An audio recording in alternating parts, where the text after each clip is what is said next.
Hello everybody and welcome back to a brand new episode of the NASCAR Heat 5 career mode here on the channel. Today we go racing here in all three series of the Truck Series, Xfinity Series, as well as the Cup Series. And we start things off here with the Gander RV and Outdoors Truck Series at Iowa Speedway or Raceway. And we'll be going to Iowa here in both the Trucks and Xfinity Series for this episode. But on the Cup Series side, we go road course racing for the first time this season, which I'm very, very excited for to get going at the road course at Sonoma.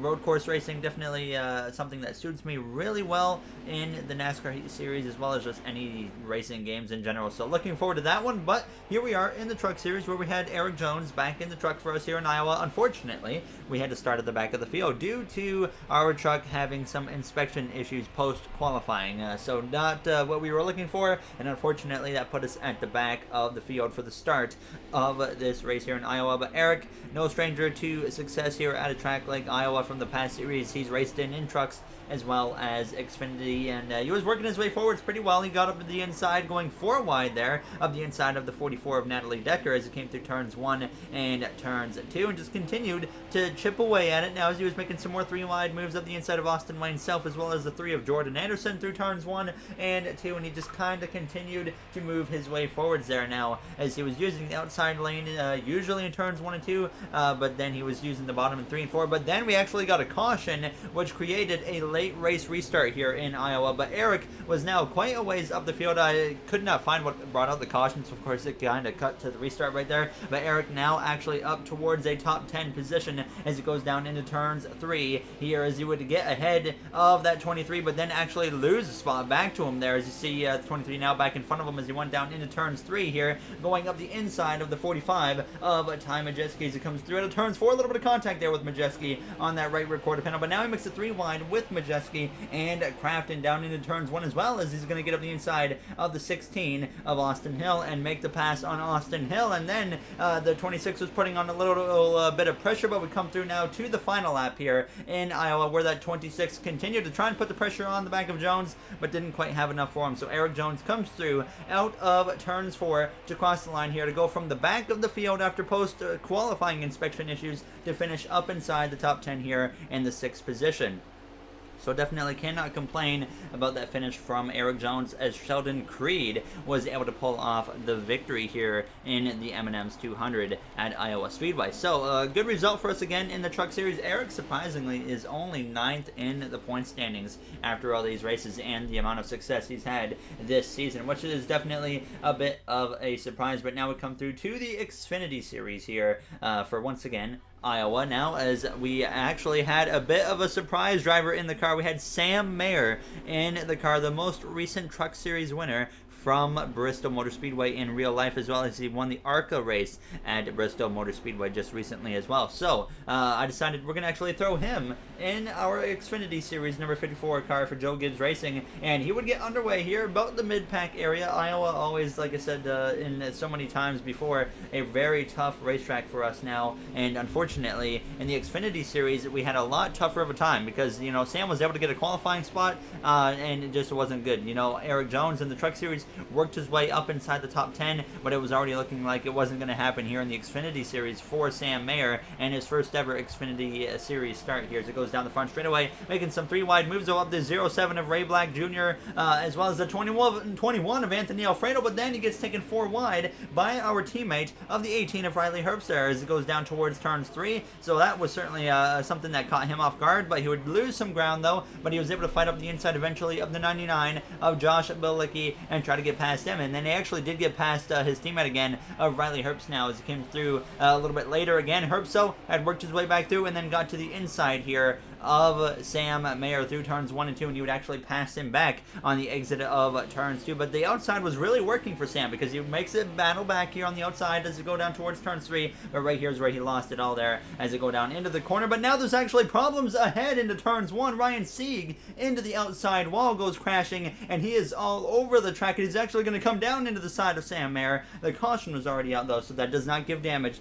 to the right side of our car, thankfully, but this would obviously give us another late race restart just like we got in the Truck Series here in Iowa. Sam Mayer jumps right up to the outside here, of course, trying to get a top 10 here in his first ever Xfinity Series start in Iowa Speedway as it goes down this backstretch right behind that 7 of Justin Allgaier as he dives down into turns 3.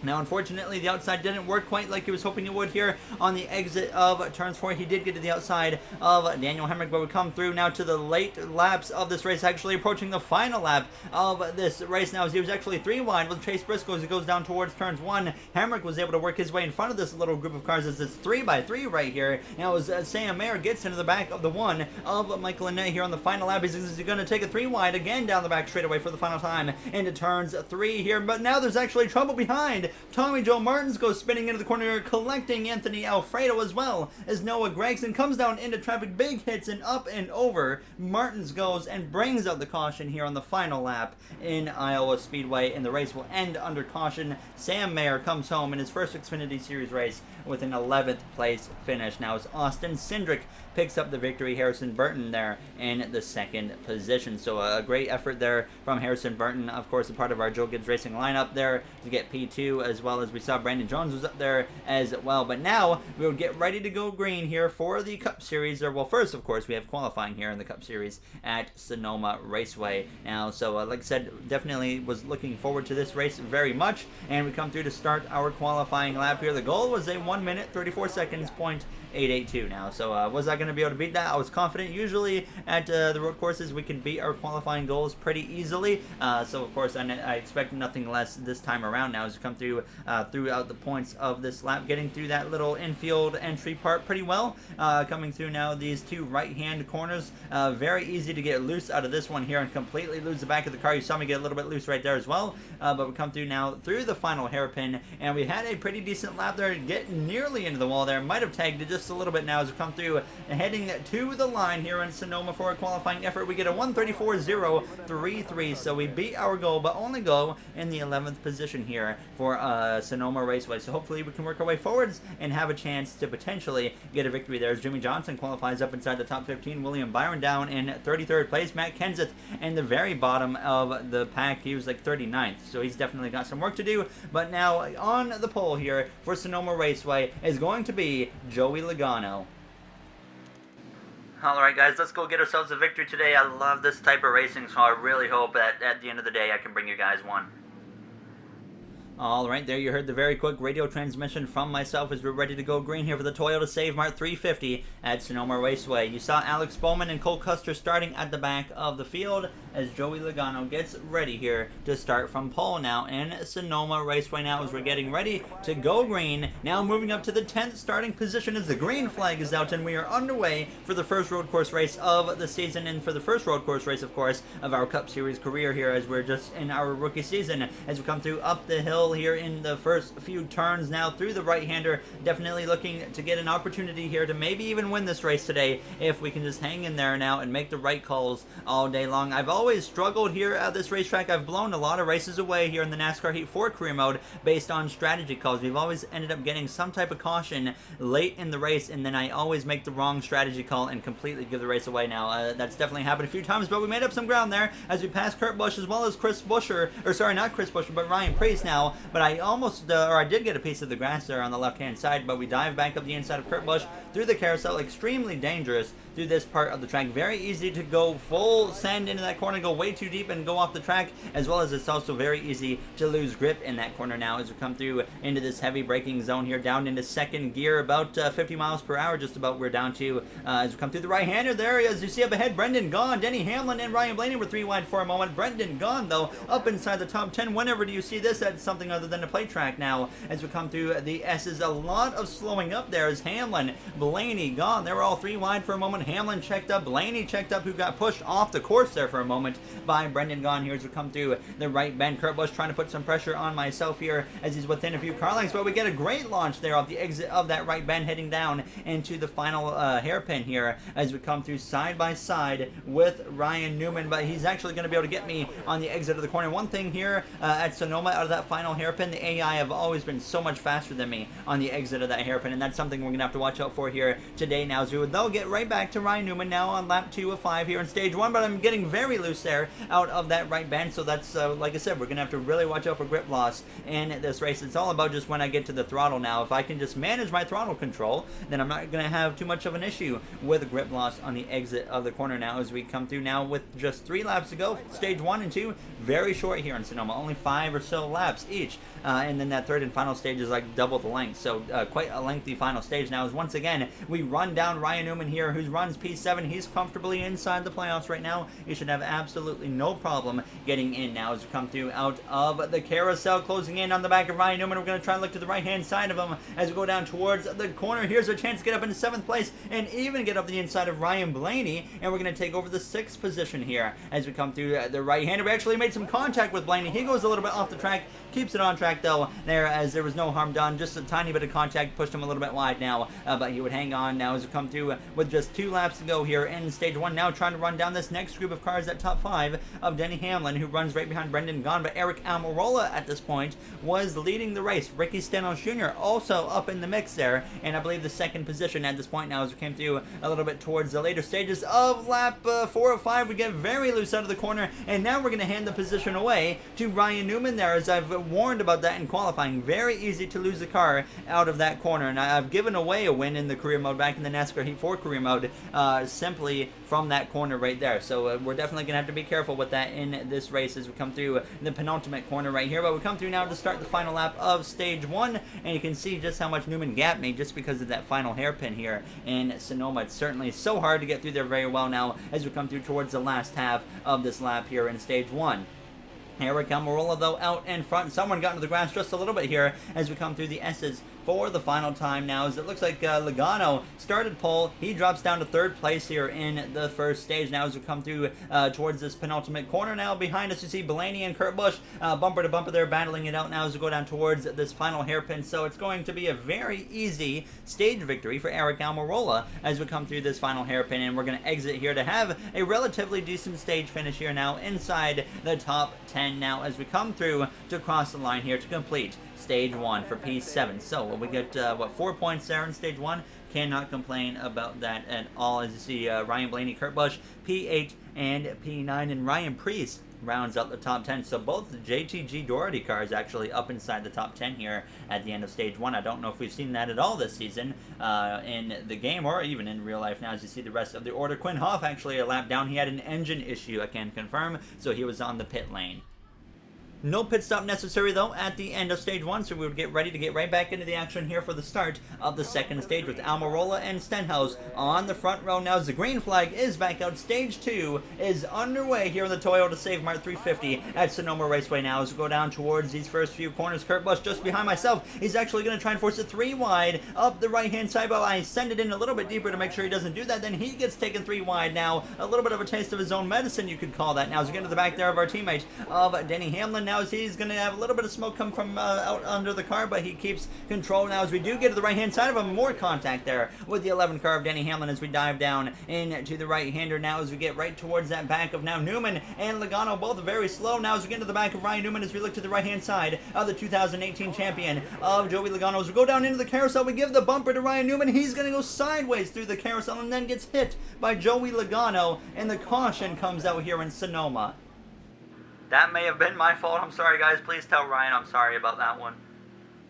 All my fault there in reality on the Ryan Newman incident. I got into the back of him into the carousel. He could not hang onto the car. You heard me telling them to apologize to the 6 team. Very unfortunate. 100% my fault. Rookie mistake. But we would get ready to go back green here for the restart right behind Stenhouse and Almirola. Stenhouse took the lead on the restart now as the green flag is back on. This only leaves just 2 laps to go now in stage 2 as we're right on the back of the Stewart-Haas Racing driver of Almirola, who really hasn't been up in the mix much this season. But here he is, finding himself out in front there as he gets a little bit sideways off my bumper. I was really trying to push him into these corners to get him ahead of Ricky Stenhouse Jr. now as we go down through the left-hander. We're going to look up the left-hand side of Eric Almirola, but he fights back here on the exit now as we go down towards the right-hander. So Almirola gets up the inside of Stenhouse. Brendan Gaughan gets up the inside of myself. We hang on to it now as we get a huge run on the exit of the corner. We make it 3 wide for the lead, and now we find ourselves side by side with Eric Almirola for the front position as we send it in way too deep into the carousel, though, and off track we go go into the grass, and we go from leader to 4th place now as I completely blew into that corner and made a silly mistake. But we get such an incredible launch off the carousel now that we get back up the right-hand side of Brendan Gaughan and try to fight back here into P3 now as I go down and through into the right-hander now. Stenhouse leads over 2nd place of Eric Almirola, but just a simple mistake from myself, and there's another one now as we get too much curb there, unfortunately, now as we regroup and drop down to P7 and maybe even P8 behind Kurt Busch.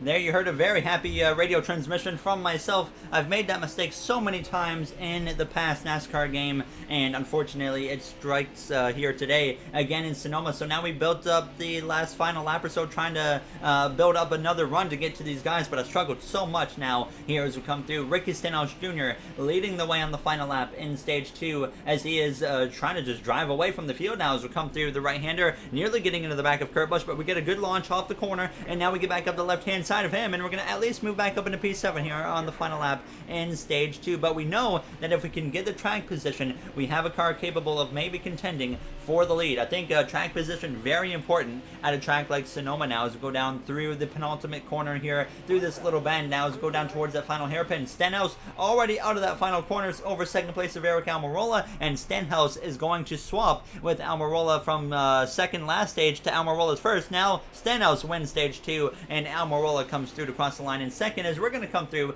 to hold on to, once again, just like stage 1, we're going to get P7 here in stage 2 over Kurt Busch in that 8th position. Ryan Blaney just in front of me. Ryan Preece there in the 9th spot as well. To round out the top 10, we got Ryan Newman for Roush Fenway Racing.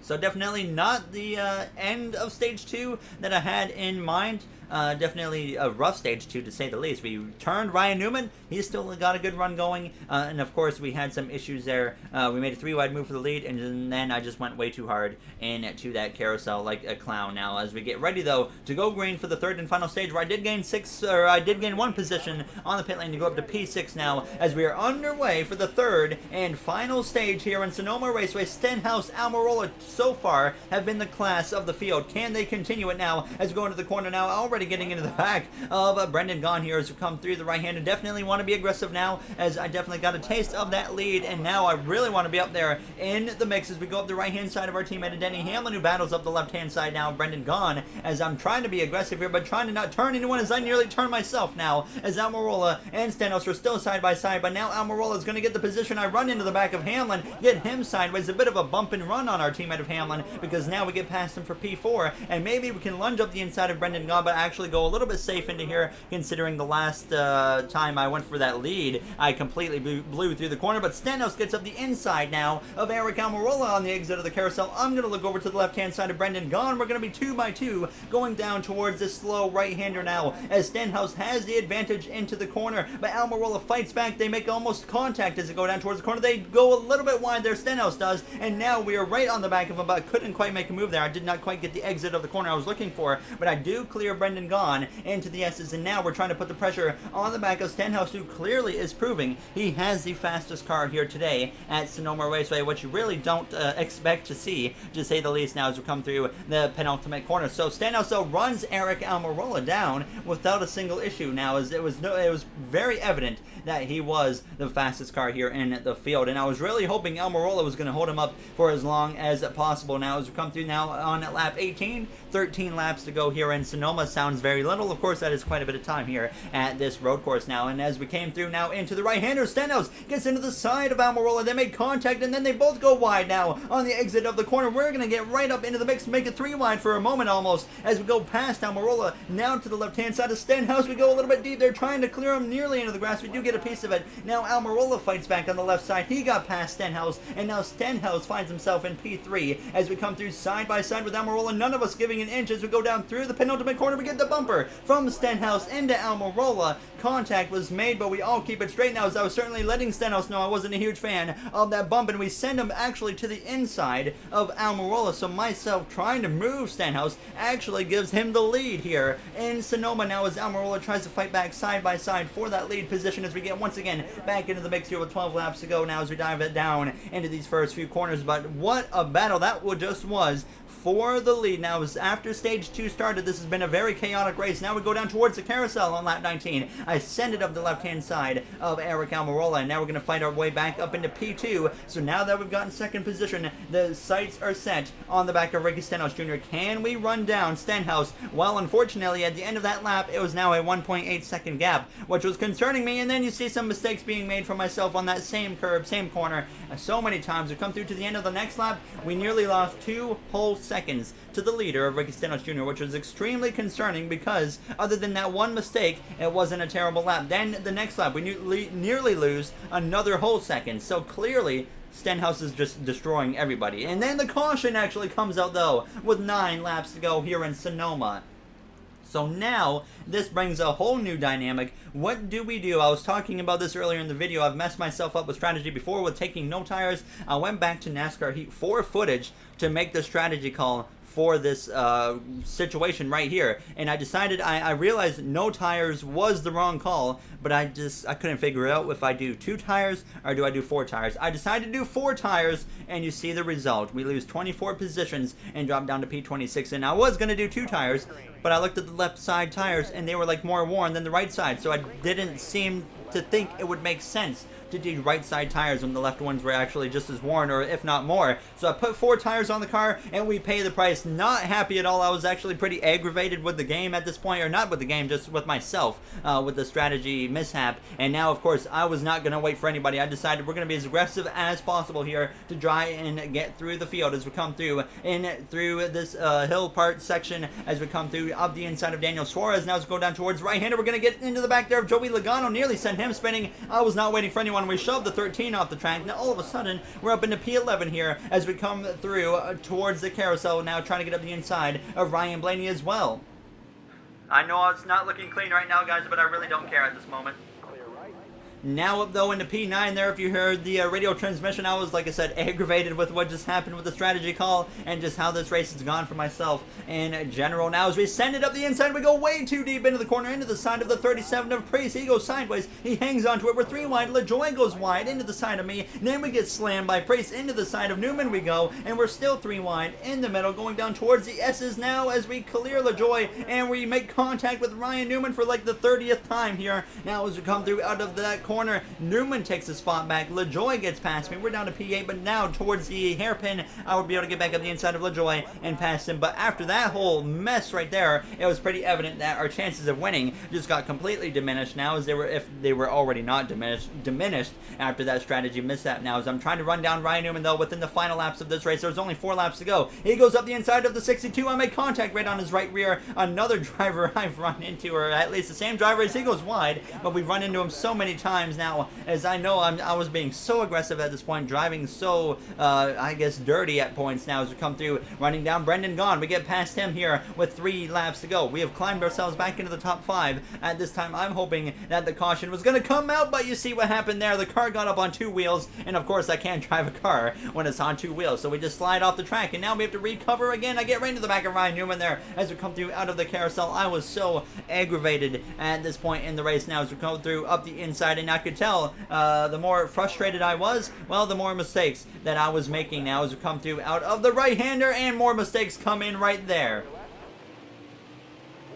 Extremely frustrated, to say the least, now as Ryan Blaney gets up my left-hand side. Thankfully, though, we hold him off as we come through. Now, as he tries to actually fight back up my left-hand side, we did make some more contact as I was driving way over my head at this point. So we come through to start now the final lap here in Sonoma. We had run down Brendan Gaughan again as we come through the first few corners now, as I come through now on the exit of what turns 2, right to the back of Brendan Gaughan. Stenhouse in command at this point here as we come through, getting right to the back of Brendan Gaughan. We're all over his back bumper, and we're actually going to send him spinning on the final lap here in Sonoma. And now the caution is going to come out, and that will be race over, all because of myself just being so annoyed with what has happened in this race, and I just drove way too aggressive, and unfortunately we end the race after spinning Brendan Gaughan. Hey, NASCAR wants to have a chat after the race. Yeah, can't say I'm surprised. I'm sorry, guys. That was not good on my part. Well, there you heard the radio transmission. NASCAR, we're called to the NASCAR hauler after the race. Ricky Stenhouse Jr., though, with the victory, the underdog victory here in Sonoma. Did not see that coming, to say the least here in Sonoma Raceway. I look like a clown there on the track, to say the least, and you saw the finishing order on your screen. Of course, Stenhouse is going to mess up the playoff grid a little bit, actually, with that win. It's going to make it harder for your driver like Jimmy Johnson to point his way in now. But of course, we do as well got a post-race interview to do here with Matt O'Brien. Gary, that wasn't a pretty one for you. What happened out there? I'm a clown. Pretty straightforward, honestly, Matt. That was terrible on my part. I messed over so many people's race there. I got frustrated with the strategy that messed us over there, as we just made the wrong call, and it didn't work out in our favor. Stage 2 went a little bit rough as well, but yeah, I made mistakes, and then I got frustrated with, like I said, the strategy, and then I just drove way over my head trying to make all that ground back up, and I looked like an absolute moron out there. I want to apologize, of course, to my competitors that I ran into, as well as everyone watching, as that was just stupid on my part. Nothing I can really say about it or change about it now at this point. Definitely lost some respect, I'm sure, from some of the competitors on the track today, especially Ryan Newman. Oh, a big apology to him. But we're going to have to get better than that personally after that one. So that's really all I have to say, Matt. But hopefully we can turn it around in the next one. All right, there you heard the post-race interview from myself. Surprisingly, only one driver was mad at us, and it was not the one I was expecting. It was Daniel Suarez. I don't even really remember him at all on the track, other than maybe when we got put towards the back. But very frustrating how I drove there. You heard what I said after the race. I was frustrated trying to make up all that ground, and I was just driving so bad and just running into people. So definitely wasn't the greatest look. But we have to move on and think about the next races. I felt like we could have had a chance of winning that race if I didn't make mistakes, and as well if we didn't make a strategy error there, which I really thought was the right strategy call. But I think in the next one it is going to be Chicagoland for all 3 series, if I'm not mistaken. So Chicago, not quite sure how that one is going to go, but we will see. And as always, if you guys enjoyed this episode, a wild, chaotic race for sure. If you guys enjoyed it, you know what to do. And hopefully we can go have some more luck at Chicago. And as rough as that race was, we were in the top 10 in all 3 stages, and we had a 6th place finish. So can't complain about that, because we extended our point above that playoff grid line, or playoff cutoff line there. As you see, the Xfinity and Truck Series points as well here now as the Cup Series. So like I said, Stenhouse winning gets himself into the playoffs, makes it a lot harder for a few more drivers to point their way in, especially, like I said, a driver like Jimmy Johnson, who's had some bad luck with some DNFs that have put him way out, and you don't even see him on the needs points section. Christopher Bell is the first one out on points, and he's 27 points behind. Bowman currently the last car in with Byron in that 15th slot. There's Johnson is down in like 24th. But that will do it for this episode. We'll see if Johnson can get some luck, maybe even a victory soon here. Now, as I will see you guys in the next one. Thank you for watching, everybody, and have yourselves a great day.